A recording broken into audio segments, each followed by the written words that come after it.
It's Gorman in the morning with Fletcher and Ryder. Now, 92 KQRS. Gorman in the morning on Minnesota's 92 KQRS. Good Thursday morning. It is October the 30th.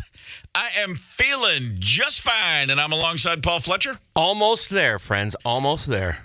Ryder. I saw a bird yesterday. Am I getting good energy off of that? I saw a bird yesterday, Just another guys. bird story. Birds are cool. Enough of you and your bird stories. If you want me to care, just tell me you want me to care, woman. Oh, Ryder and all of her hoops we have to jump through. Right. Yes, we love you. We care. You're interesting. Enough about the birds. Good God almighty. I just want to talk about music and sports and nachos. Well, no, it's the birds. They were Blue Jays. Oh, really? Yeah. Yeah, they were. Well, hold on a minute. I know. Hang on just a minute. And they won a really important ball game. Boy, did they ever. First things first, however, as I do find myself to be feeling quite Minnesota right now, I'd love some headlines, Paul Fletcher. The Red Wing Police Department says an international cybercrime investigation led to an arrest overseas after two recent swatting incidents in the city were traced to a global extremist group. What the hell does a global extremist group want with Red Wing? Yeah. Wow. On October 14th and October 16th, officers and firefighters responded to two false emergency calls reporting multiple shooting victims. Both calls were quickly determined to be hoaxes designed to provoke a heavily armed response. Working alongside federal and international agencies, Red Wing investigators coordinated with law enforcement in the United Kingdom, and on October 24th, an arrest was made overseas in direct connection to the Red Wing incidents. That's nuts, dude. See, right? This is why the internet really is bad. You know, this wouldn't have happened in the 90s. That's right. Yeah, I mean, they maybe would have called him and said, "Hey, is your refrigerator running?" I went to a Caribou in Red Wing on the way to Lake City once, and the guy was looking at me all squirrely. So I think I know who's involved in this. Oh, really? Yeah. No motive has been uncovered for this swatting incidents. Crazy, though. The two suspects arrested in connection with the jewel heist at the Louvre in Paris have reportedly confessed to their involvement. Prosecutors say two men in their 30s who were picked up a week after the robbery admitted to being part of the group that broke into the Apollo Gallery on the museum's second floor and made off with about $102 million worth of royal jewelry, all of which is still missing. So far, investigators have found no evidence that it was an inside job. Yeah, of course it's missing. How do you think they're going to get that sentence reduced? These guys are dumb, but they're not that dumb. Dumb enough to leave a helmet behind, which was utterly foolish. But I'm telling you right now, you watch. They're going to be like, well, if you reduce my sentence, I may be able to tell you where the jewels are. Stevie Nicks and Lindsey Buckingham recently shared in an interview they're back on speaking terms. They discussed their love story as well as the commercial failure of their Buckingham Nicks album, but how it led to their joining Fleetwood Mac. And I just think that the fact that they're speaking again with all the 50th anniversary celebrations upcoming of the album Rumors makes it all a little bit more intriguing. There are countless patchouli-soaked human beings right now who are looking at each other going, it's like when my mom and dad got back together. Yes. Oh, my God. Lindsay and if they do ever get on stage again together, it will be must-see TV. No question about it. And you know what, though? If they're speaking, that gives all kinds of – that's a platform for them to create even more drama. Oh, yeah. God, yeah. Heck yeah. But, I mean, are they going to write songs about each other's kids now? I mean, they certainly don't have anything to do. I mean, at their age, it's kind of more like, yeah, your son cut his eyes at me. I mean, you know, you got to bring the next generation into this. They've said enough about each other. For sure. We need this feud to last for, centuries is what we need. She's going to give an interview, and she's literally going to go, Lindsay never even housebroke his dog. They're going to be just firing strays every direction. A Halloween hater in Seattle walked up to someone's yard display on Tuesday and torched it. Thankfully, neighbors chased him off and put the fire out. Check out what the homeowners, Becca and Chris Sandy, had to say. Picking them up and throwing them in like it was a burn barrel bonfire into the casket. He had one burning there and another one burning over there. Then he kicked this coffin down and dragged the Bob Ross skeleton into it. What? Set Bob Ross on fire.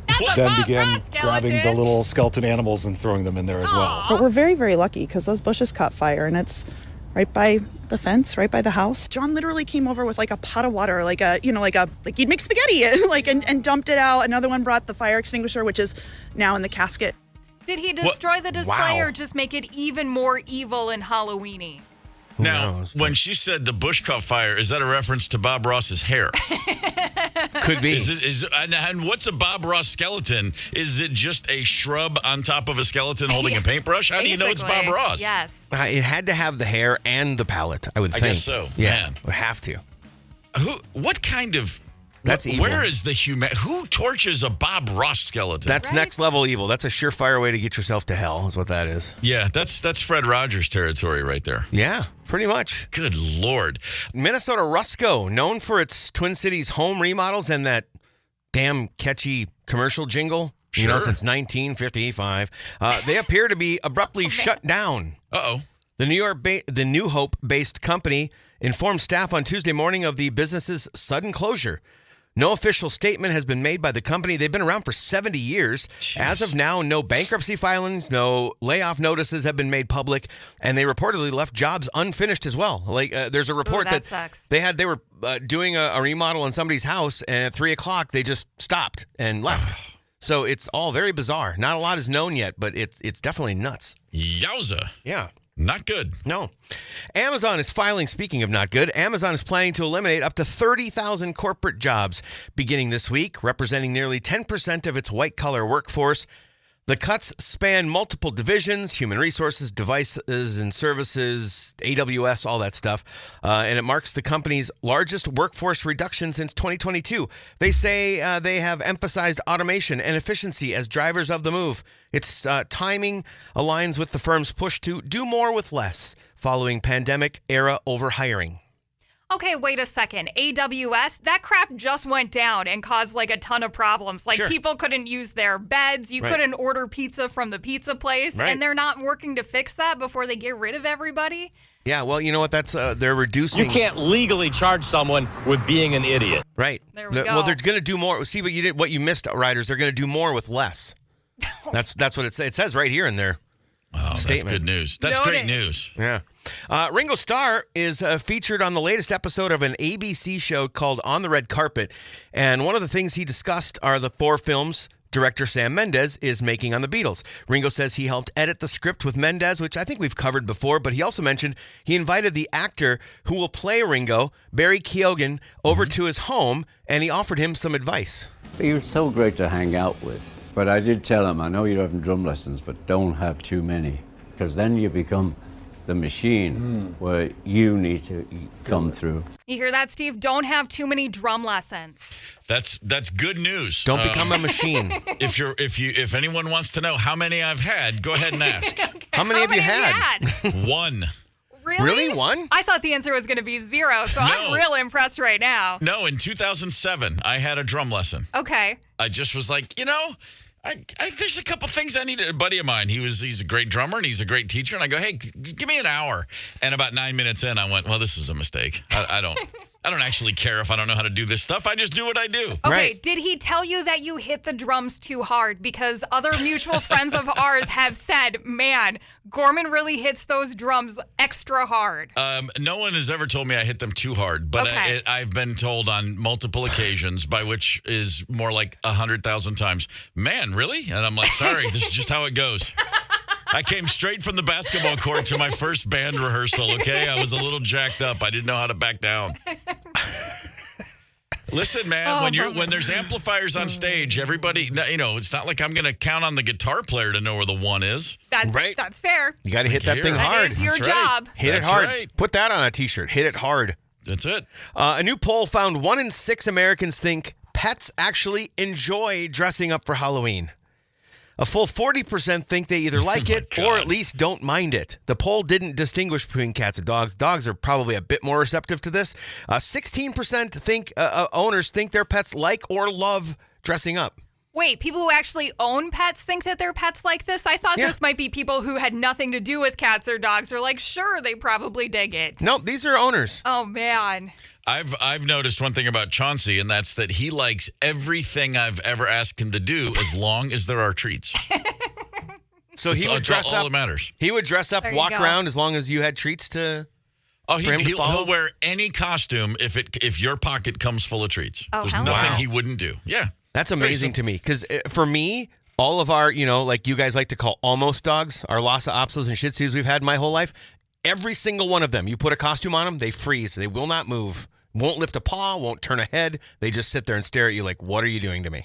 Yeah, I should say I've never tried this with Chauncey. I've not costumed the boy up, but Really? I just know that his brain's the size of a walnut and he loves treats. That's basically what it comes down to. You never dressed him up as Cujo for Halloween? I have not. That'd be an easy one, right? Yeah. It would be. I mean, Cujo always had that slobber. Chauncey's got the snot. It's close Yep. enough. There we go. Very All right. good. Yeah, I like it. Yesterday on this very show, I said that the Wolves were going to play the Lakers without LeBron and Luka, and as long as Austin Reeves doesn't beat us, we should be okay. Oh, boy. And so anyway, then this happened. Inbound comes to Austin Reeves against James no. McDaniels. 5 seconds left. Ayton sets the high screen with 3. Now with 2. Reeves on a drive, gets in the paint, floats up the shot, and hits it at the buzzer. Austin Reeves has won the game for the LA Lakers. Unreal. Yeah, my bad, everybody. Lakers led the game throughout the whole night very comfortably. A furious comeback from the Wolves. 20 down at one point in the second half. They take the lead with 10.2 seconds. All they need is one stop. And somehow Rudy Gobert ends up jumping out to stop Austin Reeves at the top of the key, which, that's basically asking water not to go around a rock. And Austin Reeves ran right past him and hit the floater. And, well, on to the next one, guys. Okay. Yikes. Speaking of on to the next one, the Minnesota Twins have hired Derek Shelton to be their new manager. He will be the 15th manager in team history. Derek Shelton, you may remember him from earlier this season when the Pirates fired him after 6 years. He coached for the Twins, not manager. He was a coach under both Paul Molitor and Rocco Baldelli. Okay. So, and Rocco was very thrilled in a text message to journalists, said, this guy's a great leader, one of the best baseball people I've ever been around. Presence, charisma, sense of humor. He's really, really great. I'm pulling for him.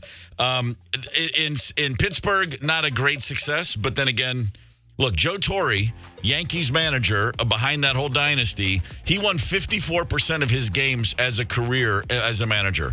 You remove those Yankees years and it plummets. So let's give the guy a fair shake here. Derek Shelton, hey, man, come on. Let's win some baseball games. Welcome aboard. Good luck. J.J. McCarthy went through his first full practice since September 12th yesterday. Jeez. He says he feels like himself again, to which members of the Detroit Lions defense laughed and started licking their chops. Yeah. So we'll see how that goes on Sunday. And as Ryder referenced earlier, let's talk about those Blue Jays. Yo! Nice. Trey Savage, a rookie pitcher, 12 strikeouts for Toronto last night. Unreal. They are going back to Toronto for Friday night's 8 p.m. Eastern first pitch with a chance to clinch the World Series. Crazy. Savage, tough game in game 1. He didn't get a splitter together, but last night, oh my gosh, as I said, 12 strikeouts. He struck out every single Dodger at least once, and the 2, 3, 4 hitters twice each, just for good measure. Attaboy. Holy smokes. Yeah, pretty significant moment for the young kid right there. That's a night. Game 6 tomorrow night, and boy, the Dodgers better show up because Toronto don't care. Yeah, they're uncommon is what they are. They certainly are. Delano! I tell you what, man, 149 years ago, someone got it right when they said, let's start this place and call it Delano. Delano, yeah. A home of uncommon folk like Brock Lesnar and John Randall. Go figure. They're Game both on. Delanoians. I did not realize that. Sure beans. Gorman in the morning. Coming right back. 92 KQRS. Streaming from 92KQRS.com. Gorman in the morning is back. 92 KQRS. Gorman in the morning, Minnesota's 92 KQRS. She's coming in, 12:30 flight. Her moonlit wings reflect the stars that guide me towards salvation. Yeah. Imagine sitting in the studio and you're in Toto and someone goes, I think I got a lyric for you. And you're like, wow, we're going there, huh? Yeah, wait till you hear the rest of this song. Yeah. It's one of the most confounding hits of all time. What the hell are they talking about? Great song, though. I thought it was actually about a werewolf or somebody looking for a cure because they had turned into a werewolf. I believe Really? that is how Okay. the legend goes. All right. So there you go. Great Halloween track I was that gonna we didn't say, even think of. Perfect time of the year to be blasting a little Africa from Toto as we are thinking of Halloween songs, of course. More than a few Halloween-ish, Halloween-adjacent tunes have been on top of the Billboard charts over the years. If I say Halloween song, Halloween hit song, what's the first thing that comes to mind? 651-989-ROCK. That's your Luther Westside Volkswagen talking text line. There's some staples I would imagine, but then the more I think about it, like there are some. I go like deep. I'm thinking, well, hang on. Let's go a little off the beaten path. Old Carlos Santana, Black Magic Woman, still holds up to me. Yeah. It's what they would call in the old days a bad jam. Yeah. Oh, yeah. It's a perfect description of it, too. Yeah, man.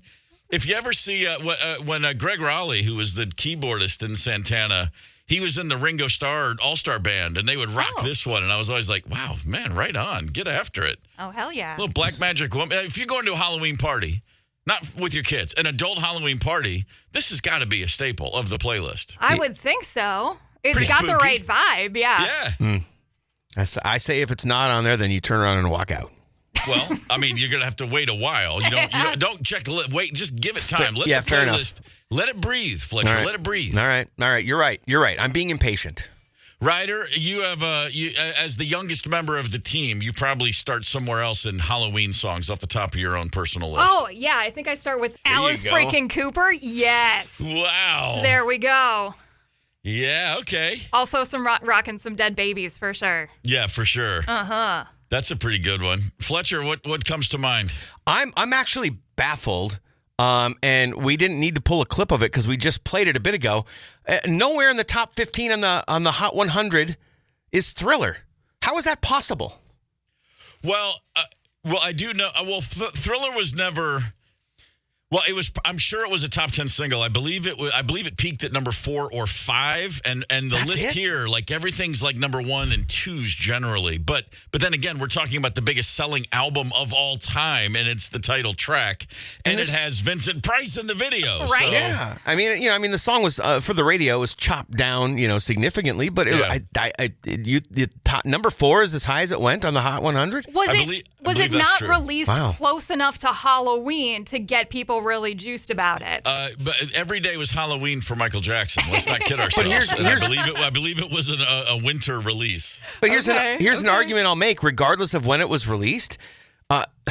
On this list, at number 11 is Demons by Imagine Dragons. That has nothing to do with Halloween. It was released, if I remember correctly, in the dead of summer. Like, it doesn't even make sense. Gotta have something in there for the kids. Dude, Yeah. Well, sure. I'm actually an Imagine Dragons fan. I like them, but this doesn't have anything to do with Halloween. That's all I'm saying. It's called Thriller. Demons. It's called Sure. Demons.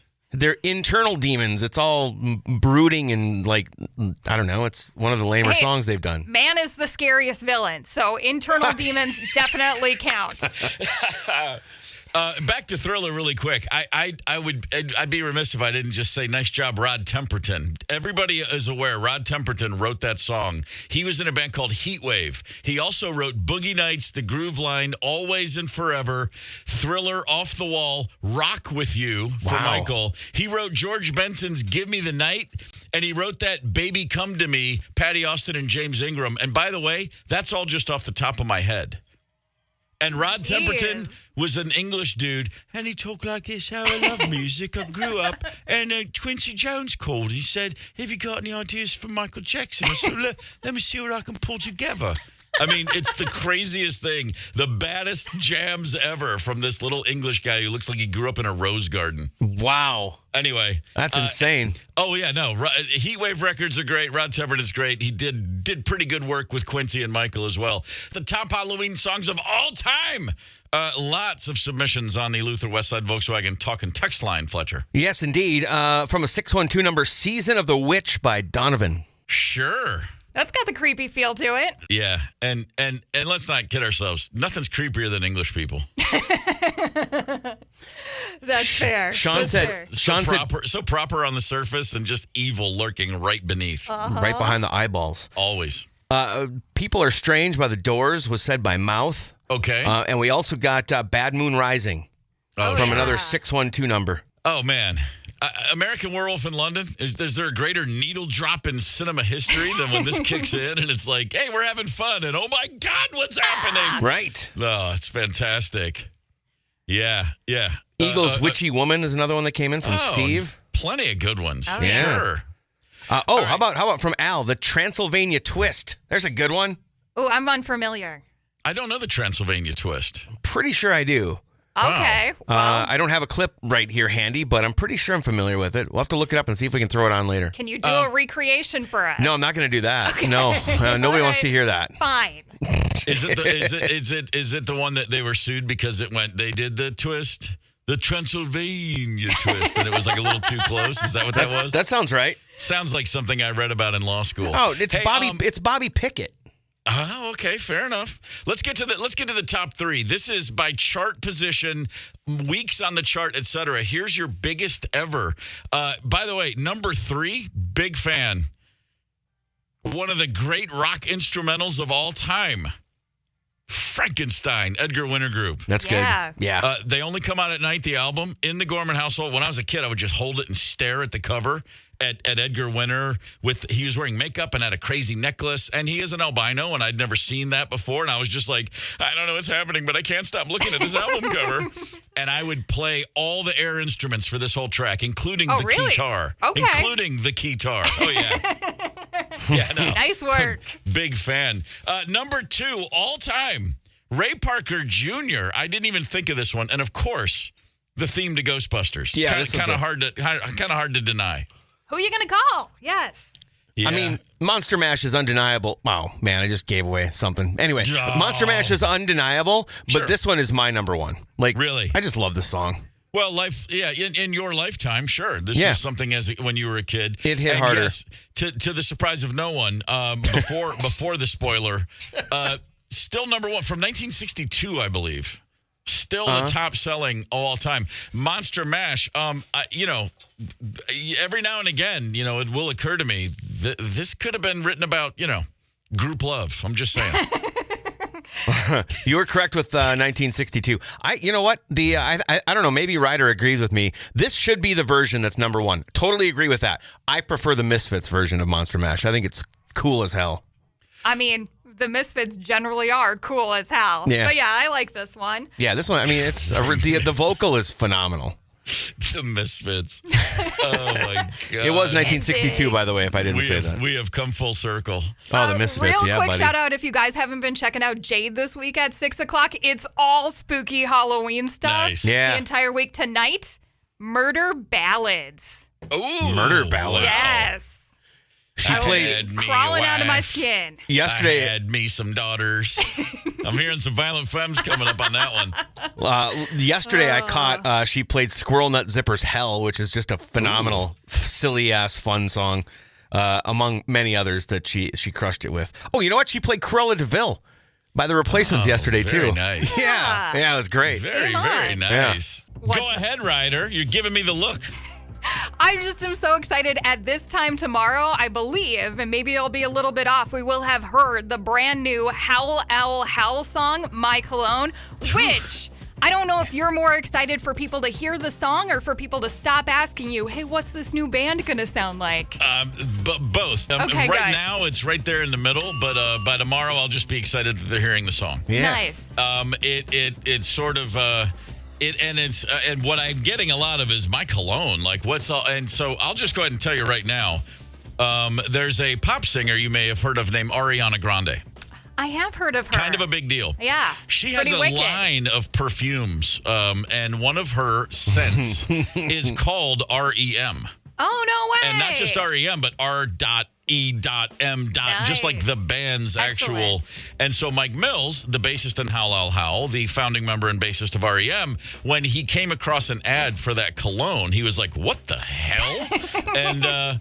And one thing led to another, and we put together a song just called My Cologne that was inspired, if you will, by the fact that she has a cologne named after his band. And so it'll all make a little bit more sense tomorrow when everybody hears the song. It makes way more sense right now that you just told us this. So he writes a song about it and doesn't, like any other reasonable person, sue her? I mean, come on.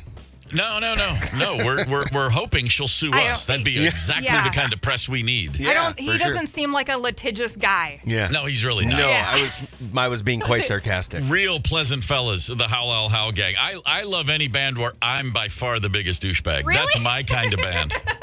Yeah, just a bunch of great dudes, and then I'm the guy going, what the hell? What, this is stupid. Yeah, though, it's great to be that guy for once. Oh, yeah, but I'm stoked to hear it tomorrow, too. I'm So hoping it's a tomorrow, like banger. around 7-ish, is that when we're going to listen to it? Or maybe a little bit earlier, or maybe Okay. a little bit later. We'll come up with a plan. Oh, okay. We're gonna make a plan. We're gonna blast it. We'll make sure everybody's well aware of when to tune in. And I keep forgetting, by the way. I'm seriously like Ryder's like, hey, this. I'm like, oh yeah, that's right. This is great. It's just I guess great. it's cool. I've been waiting a long time for this, so it's gonna be a fun thing. Hell yeah. Almost as fun as Rank You Very Much, which as it is Thursday, we need to dive into Rank You Very Much. Think about this: top three things, and the subject is what's the first candy you're taking from your kids' trick-or-treat stash?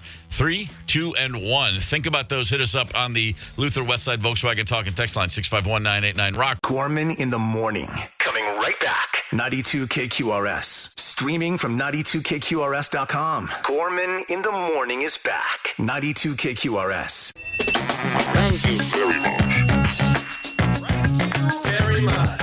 Thank you very much. Thank you very, very much. Thank you very much. Gorman in the morning on Minnesota's 92 KQRS. It is time for Rank You Very Much. That's what the song just said. The song I forget we hear every week about this time. That's right. I always want to start talking, and I'm like, oh yeah, the song. I get excited, and then I get the hand from Ryder. I thought this was going to be the week you didn't do it. Man, I just get it. A song starts to fade. It's like the green light goes. I'm ready to jump out of the plane. Let's go. Scramble. You'll get there. Rank You Very Much. This edition naturally has a Halloween angle. The top 3 pieces of candy you're taking from your kids' stash. The first candy you are grabbing. Everybody involved, everybody listening has been involved in this on either the taking or the being took from end of this. So, feel free to weigh in. 651-989-ROCK. Let us know the top 3 you're taking from your kids' stash. If you want to turn it around and talk about the top 3 your parents took from you, go ahead. I don't care. It's Halloween. There's no rules. Let's get to it, Ryder. Rank You Very Much. Your number 3. All right. I overthought the crap out of this because I don't have children. Right. So I give them credit for being way smarter than they probably are. But I'm looking at that Venn diagram. Kids like a lot of things that I don't give a rip about. And then I like a lot of things that they don't give a rip about. So where are they intersecting? What do I need to grab first? I flip-flop my 3 and my 2 a lot. I'm going to go with number 3. I'm taking those Kit Kats. Oh, okay. Yeah, because I love a Mounds and an Almond Joy, but I don't think kids give a rip about coconut. That's you know what, I can vouch for that. Okay. Yep. And so if you're trying to upset the apple cart, then take a Kit Kat. You're going to have a kid who's pretty upset. There's no doubt about it. I'm pretty sure there will be leftover Mounds for me in the future. Yeah, very, very much, very much true. I haven't had a Kit Kat since about 6th grade. Last time I took a bite of a Kit Kat because I took a bite of a Kit Kat and either a bug immediately landed on it or crawled out of it, and I wasn't sure which. And I said I can never do that again. That'll happen. But my wife is a Kit Kat fanatic, so if you see her with one, don't go there. It's not going to end well for you. Fletcher, what's your number 3? You know what? My number 3 is kind of like actually kind of the opposite of what Ryder was saying. This is me getting something I enjoy, but also showing my kids a little bit of respect for the hard work that they put in by taking something they don't really care for. Okay. And it's got an almond and coconut in it, so I feel like there's a little bit of health to it. So Almond Joy, I'll even take Mounds for that matter. Huh. I love them so much. It'll be there in the future. Like I said, this is me showing them some respect for the effort that they put in out on the street. Yeah, I Pounding didn't think the of it. pavement. I didn't think of it in terms of the reaction or how it unfolds. I just think of it in terms of what do I want to get my grubby mitts on. That's how I approached it. What do you want to get your grubby mitts on, Steve? My number 3, oddly enough, the Butterfinger. And I'll tell you, I hated Butterfingers as a kid. Me too. I never got out of the way. The word butter, I could never get that out of the way. I mean, because I would see those and I just imagined a stick of butter with a thin chocolate veneer. And I was like, that's disgusting. And there's something about a Butterfinger. I was probably in my 30s the first time after one bite as a 5-year-old where I actually took a bite of a Butterfinger almost on a dare. Okay. And I was like, holy hell, I'm reborn now. I felt like I had come through. I was like Sandra Bullock at the end of that Gravity movie, climbing out of the water. I have been to space and back, and now I'm ready to live the rest of my life. And so when I see a Butterfinger now, and again, I should say, I rarely eat candy. I just don't do that often. Right. But on Halloween, when the kids, they'd bring them in and they'd dump it out, and I'd be like, yep, bang, grabbing a Butterfinger. Baptized by Butterfinger. That's it. That's exactly right. Okay, question on Butterfingers. I kind of take it like a sour beer. I couldn't eat more than a fun size. Steve, could you eat a full size Butterfinger? I could eat one full size Butterfinger. Yes, I would never. Yeah, it's just that's funny. I didn't think of it in terms of bulk and how much could I put down. Right. I will say that my next two choices I could eat just for whole meals. Oh, yes. Yeah. Okay. Fair enough. So it's time for number 2, Ryder. What do you got? Okay. So I don't think that the kids are going to go after the peanut M&Ms. So I am going for the peanut butter filled M&Ms. They come in the orange package. Oh, yeah. Those are tasty. So those are not going to be left over after like day number 1. So I got to grab them pretty damn quick. Yeah, sure. Them and the straight M&Ms. The straight M&Ms get eaten quick too. As I say, not a big candy guy, but this conversation, I do now feel a yen for some chocolate. I'll be honest with you. It's fair. Number 2, Fletcher, what do you got? I didn't say much when you said Butterfinger because my number 2 is Butterfinger. Okay. The chocolate is quite good. The crispy, crunchy, like cornflake and butter, peanut butter center. It's tough to beat, and both my kids like them, and so those are ones that where Ryder's talking about. I get in on them immediately because they will be gone. Do we know what the hell is in the middle of a Butterfinger? That's what it is. It's It's cornflakes and peanut butter. Really? Yep. It's like that's what makes it that's what gives it the crunch, and I never realized it was peanut butter. It doesn't really have a peanut butter flavor to it. I didn't want to know. I wish I hadn't heard that part. You wish it was the mystery center? Is that what you're saying? Let's make sure that's not in the podcast. Someone else is going to get spoiled on Butterfingers. Oh man. My number 2. Let's hear it. Chunky. The Chunky bar? Chunky bar. Wow. Oh, I've drawn a blank on this one. Tell me more. No? I don't know it. The square bar of four little chunks. The Chunky bar, they had the commercial. Yeah, thickerer. It's not thicker, it's thickerer. Mm-hmm. The Chunky bar, very rare. Make no mistake, I've never not taken every Chunky from my kids' bags. I take every single one.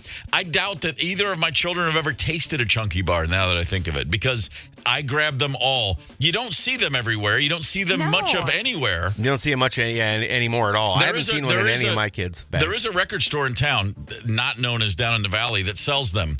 And the first time I went, shout them out. Who is it? Is it the Fetus? The Fetus has Chunky bars, and I went in there. I'd been to the Fetus over the years, but the first time I went in, upon being a resident of this town. Okay. So this is almost 3 years ago. I walked in there one day, as I do.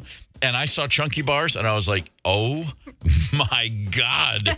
I think I bought 6 of them, sincerely. Wow. Yeah, because I knew I'd just need them around the house for a while.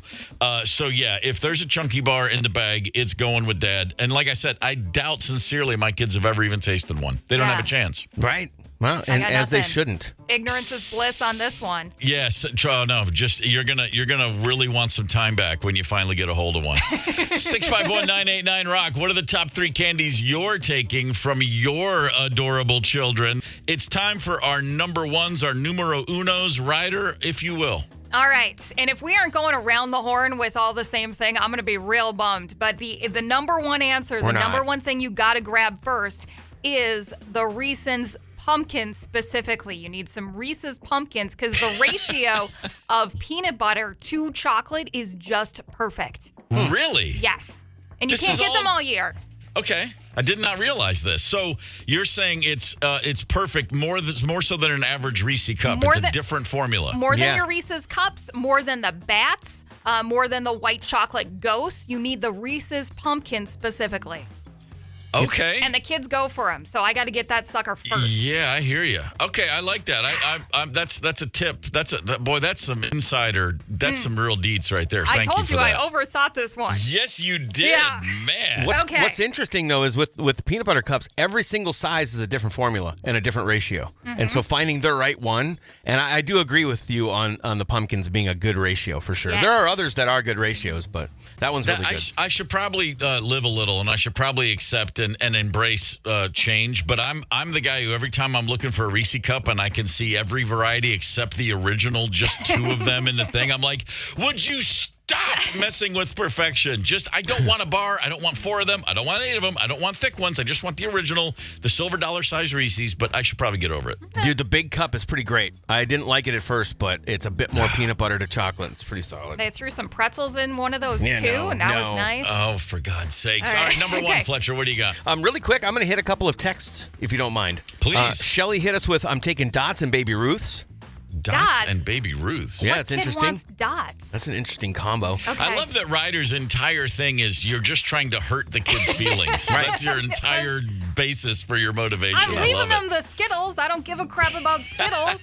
Fits her MO, though, for sure. Yeah. Mark from Chippewa Falls had a couple of interesting ones. Kit Kat number 3, whatchamacallit at number 2. I'm not even sure you can get a whatchamacallit Those are in a good. bag. But, and number 1, Nestle's Crunch. Okay. Huh. Okay. And last like but not those least, crunchies. I want to bring in Serpico because I always say he always brings it. Yep. I don't know about this one. Reese's Peanut Butter Cups number 3. Tootsie Rolls at number 2, which is questionable. Number 1, and still my favorite candy bar of all time, plain Hershey's chocolate bar. Wow. Wah, wah, wah, wah. Man, fair enough. Really? Whatever. You can't top perfection. Well, you can't you mess with nailed Serp- it with the chocolate. No probably love for shouldn't. the 0 bar? Come on, Serpico. I probably shouldn't. Remember those? Shouldn't mess with Serpico either. He's full on Italian. So That's true. All right, what's your number 1, Paul? all right, my number 1 is the most underrated candy bar on planet Earth. The caramel super chewy. You got the crunch. I'm going with 100 grand all day and twice on Sundays. I'm old enough to remember when it was called the $100,000 bar before they shortened it to 100 grand. Was it really? Yeah. You know what? Actually, yeah, I remember that. I think in my Yeah. very early years. When Then do you this remember when they changed it? $100,000 bar. I remember the theme song. Do you remember when they the changed theme it? Was song. it 70s, 80s? Do you remember? I know this, that when I first saw it as 100 grand, I was like, what the?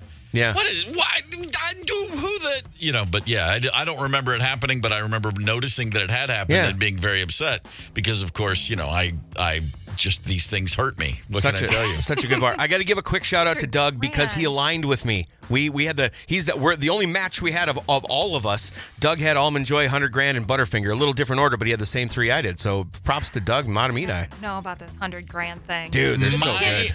So good. Let's hear it. What's your my number 1? Yeah. And I'm sorry, it's not dramatic. I didn't overthink it at all. It's an Almond Joy, and by the way, it's not even close. The fact that both my kids hate it, that's just a bonus for them, but it has no influence, obviously, on my pinching all of them. Right. As a kid, Almond Joys just struck me as something only the finer homes had. I mean, coconut in general still feels like a luxury item. Okay. Or at least something you can only really enjoy on vacation. So, yeah, Almond Joy. And if you remember the old song with Almond Joy, you can share half and still have a whole. The song suggested you share your Almond Joy with people. No, there's no sharing. There are 2 of them. I eat the first, and then I stare you down as I eat the second. That's how it happens. When I see the little minis, and there's obviously just one of them, I'm not interested. All right. Give me a full-sized Almond Joy. We'll throw hands over it. Back off. I'm eating both. I'm not going to fight you. Man, is that good stuff. It is good stuff. Don't get me started on if they just simply took the dark chocolate from the Mounds and added an almond, it would even be be we don't have to have that conversation today. Yes, agreed. Oh, they could call it a Mound Joy.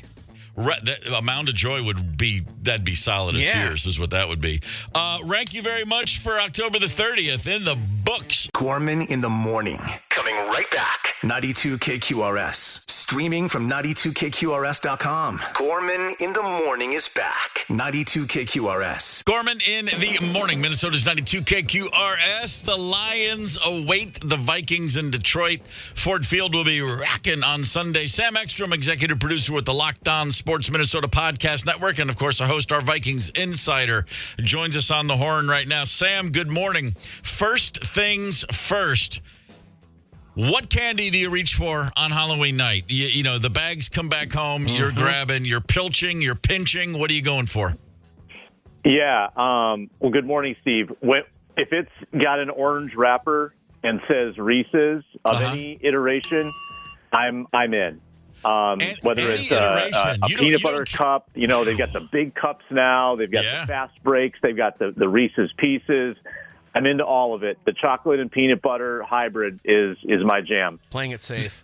Now, there's one that Ryder suggested is the best of all of them. Which one was it? It's a pumpkin, Ryder, is that right? I think Sam hit it. It's those pumpkin-shaped ones. Yeah. Okay. All right. Good to know. Good to know. Sam, well, here's something that's fairly concerning. I mean, it's time for a reality check. But I recognize that the Vikings right now, 8.5-point underdogs. That's the largest dog in the KOC era ever. So, wow. Yeah, Vegas is looking at the Vikings right now and going, "Yeah, guys, we're not feeling it." But I understand that. I mean, you look at what's been going on recently. But here's my no. Hold on, let's not get ahead of ourselves. And I want to get your thoughts on this. The Lions look great. Goff has 15 touchdowns, 3 interceptions, 8 yards per attempt, et cetera, et cetera. But they've only played 2 games so far against teams that everybody says are top shelf. Kansas City and Green Bay, and they got slapped down both times. Are the Lions just are they not a great team, but they're just a really good team? Are they a paper tiger on any level? How do I justify feeling like that 8.5 points is way too high?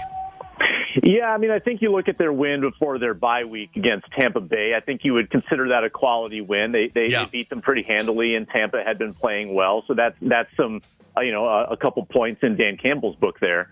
I think the problem with this, Steve, is that I don't think the Vikings could be considered top shelf. I'm not sure that they have the credibility to come in here and hang with a Detroit team that knows how to blow you out. Like, if you're not on your A game, they could hang 50 pretty easily. I mean, that offense has not really lost much of a step without Ben Johnson. Maybe that storyline was a little bit overblown because of just how good their personnel is.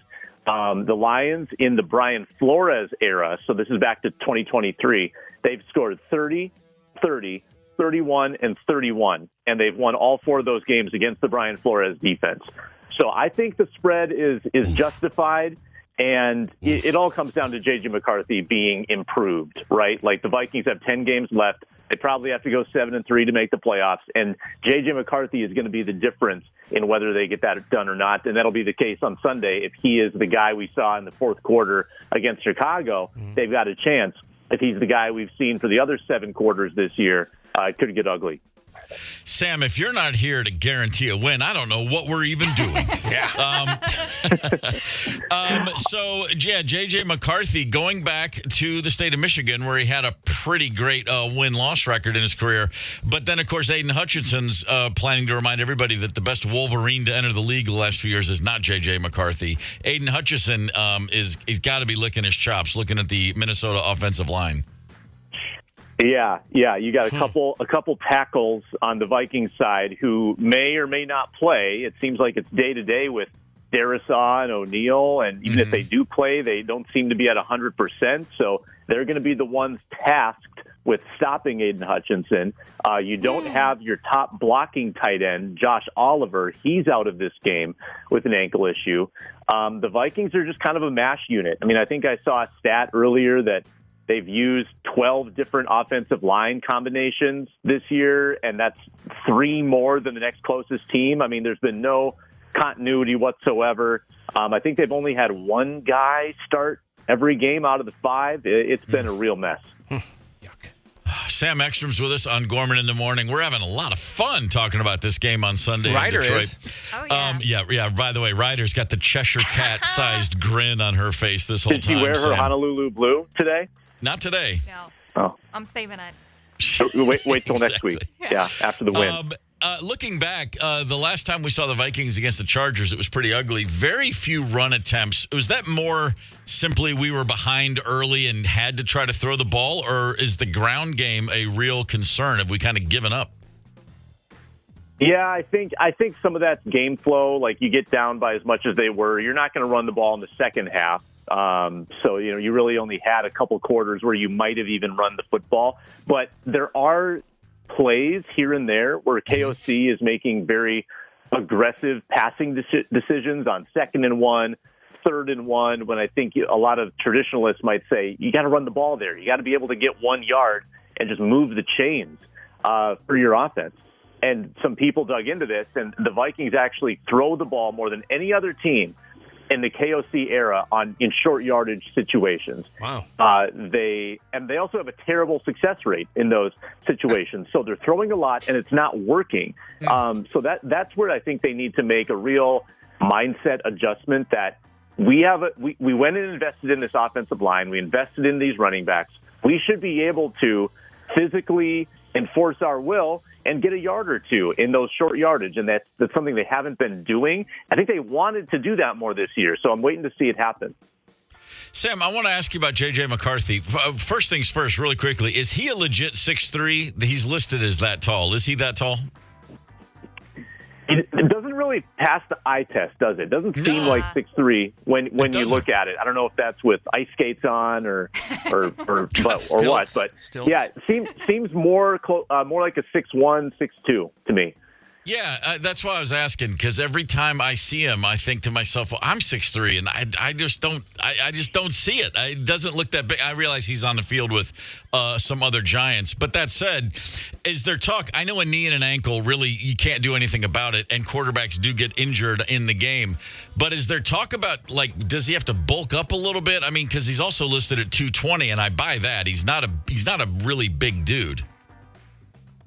Yeah, and he lost a ton of weight, too, last year when he went through the knee surgery and the rehab. I mean, they showed some shots of him on the sideline last season, and he looked really slender. And then I think he put some of that weight back on. And it's concerning because he's played, a preseason game last year and got hurt scrambling. And he plays 2 games this year, and he gets hurt scrambling. So, inevitably, your quarterback's going to take hits.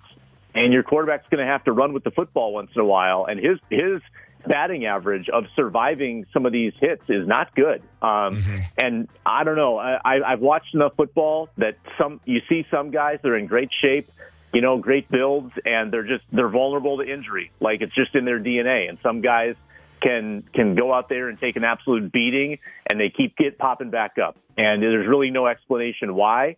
It's just kind of part of their makeup. So you really hope that this isn't part of J.J. McCarthy's story, that he's always going to be this injury risk. Right. The early track record, though, isn't great. Yeah, and I cut him a lot of slack. I want him to succeed. I'm a Michigan fan, but I look at Drake May, I look at Bo Nix, I look at some of these other young quarterbacks, and I just think they got way more lumberjack in them than McCarthy does. Well, especially Drake May, and all of the reporting was that the Vikings wanted him. They wanted to trade up and, make a big splashy move in that draft and go get Drake May. Might have been unrealistic to think that was even possible, but the Patriots might have an MVP candidate with Drake May, and you see what Bo Nix is doing, and he's really, excelling with the Broncos, and they're winning games. Caleb Williams is having a better second year. Like a lot of dudes from that draft class are doing things, and J.J. McCarthy's just been sidelined, it seems like, for a year and a half now. Well, let's hope we got a little engine that could thing happening here. We'll find out soon enough. Hey, real quick, before we look to the actual game and get a prediction, have we seen the end of Carson Wentz in this league? All credit, the dude clearly has a significant high pain tolerance, but moving forward in his 30s with the surgery he's having, safe to say he's probably played his last down?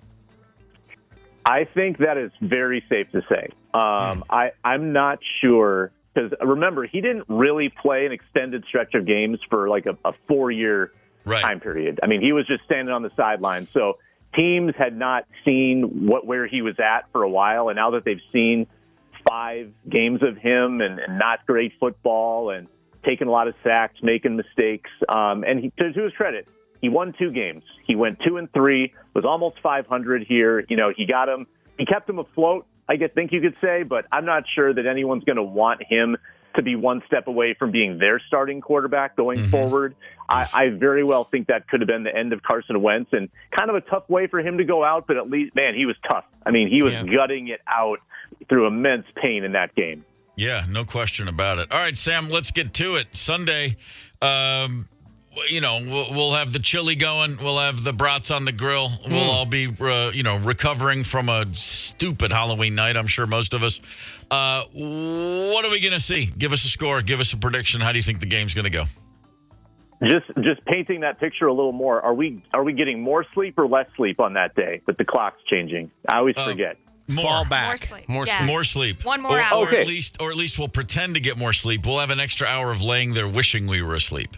We will be, in theory, well rested. Yeah. Coming off of Halloween. Okay. I think the Vikings cover the 8.5. So I will grant you that. I'm just going to put the Lions on that 31-point mark, which they seem to get every time against the Vikings. And I think the Vikings will keep it competitive, 31-24. That's a very normal score for me. 31-24. Yeah, that is normal. McCarthy will look better even in defeat. Boy, you know what? I'd be thrilled with that result, honestly. If McCarthy looking better than we've seen him is a good thing. And if they are within a touchdown on the road like this, even if it's a late backdoor cover, I don't care. That would be a great result. Sam, have a great Halloween. Have a great weekend. Hopefully when we're here next week, we're all going, I still can't believe we kicked Detroit's ass. But I'm not going to bet the house on that. Thanks so much. Yeah, you bet. Have a good Halloween. See ya. All right, Ryder. I mean, that's kind of encouraging, I guess. I don't buy it, though. My hope is, quite sincerely, I hope JJ looks better than he's been. I hope this unexpected month and a half of holding the clipboard and letting the game, and viewing it again. Maybe it has tightened a couple of screws in there, and he's able to move the ball a little bit. That would be fantastic to see. But still, that offensive line, it's just like sure. And Detroit's defensive line. Again, even a moderate Vikings fan like me who's not super engaged, everybody's rooting for JJ. You know what I mean? Like, everybody wants him to be good. He's a likable dude. So, fingers crossed. Okay. I do like thinking about the fact that Aiden Hutchinson and JJ are college teammates and buddies. Yeah. And watch when Aiden Hutchinson breaks through. I'm like, is he going to ragdoll JJ or will he lay him gently down upon the carpet? We'll see soon enough, right? Here's the thing we haven't mentioned about Aiden Hutchinson yet, which is fine, but he just signed a monster $180 million 4-year contract. Yes, he did. With the Detroit Lions. So he is definitely going to be looking to prove that he's worth the money. And I guess they've been texting back and forth because they're buddies. Yeah. Aiden and JJ. Oh, man. All right, so I may get divorced this weekend, and here's why. Mr. Ryder, a couple weeks ago, we have a Google Calendar put a secret date on Sunday. And I was like, do you know this is the Vikings-Lions game? And he's like, we're going on a secret date. So maybe you're going to Detroit. That's what I said. I'm like, are we going to Detroit? And he's like, can you leave on Saturday? No, I'm going to be at Everclear. So he said, no, we are not taking a secret trip to Detroit. So any marriage advice, I am open right now because I do want to watch this game. He's got to be taking that into account. There's something revolving. You think it's not revolving around the game? He hates the sports. Oh. The sports. Across the board, he hates the sports. That's great. Yeah, all of them. Aiden Hutchinson, by the way, a Plymouth, Michigan native, went to high school in Michigan, played at the University of Michigan, drafted by the Detroit Lions. He will be governor one day before it's all said and done. That's just how they roll over there. All right, here's your last word for today, October 30th. On this day in 1971, the number one album in the UK was John Lennon and the Plastic Ono Band, the album Imagine. Okay. There were not one but two songs on that album flat out attacking Paul McCartney. One was called How Do You Sleep? And the other was called Crippled Inside.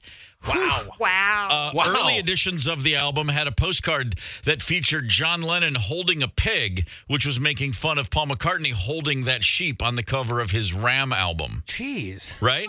So everybody was so upset at the time. The two Beatles are taking shots at each other. There was so much resentment. But one simple truth has always been clear once you get past whichever Beatle you prefer. Those two guys loved each other as much, if not more, than any songwriting duo ever. Best friends from the age of 14 and 16. They went to the moon together. Of course, their breakup was impossibly difficult. If you're not on board yet, just ask yourself this. What explains the only two dudes that ever broke up their band and looked at their respective wives and said, hey, you're not a musician, but let's make music together? Sure. Wow.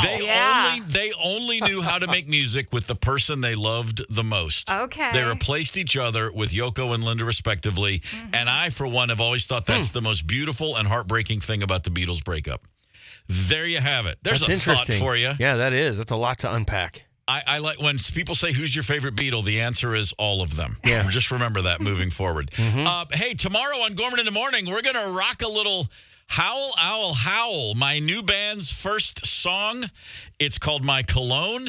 There's a backstory involving the band REM and Ariana Grande. You just got to hear it before it's going to make sense to you. How about that? Hell of a tease. Looking Nice forward work. to I'm it. pumped about this. Yeah. I'm pumped about it, too. Yeah. I keep forgetting, and then it dawns on me like, oh, hey, I got a new band. I've got a new song. It's going to be on the radio. That's cool. Mm-hmm. It's never not cool. Good. That's good to hear. Just going to say, yeah. Fletcher, what's coming up right now on this very radio station? More what we call the magic of radio, friends. Guns N' Roses, Information Society, Mott the Hoople in the 10 o'clock hour. We got that Trans-Siberian Orchestra, so we're doing a flyaway to the city of your choice. That's a pretty darn sweet holiday getaway. So we'll do that and commercial free just after 11:45. Sounds like a plan. Keep it right here on Minnesota's 92 KQRS. Gorman in the Morning is also Gorman on the go. Get the 92 KQRS app and stream live or catch the Gorman in the Morning podcast anytime. 92 KQRS.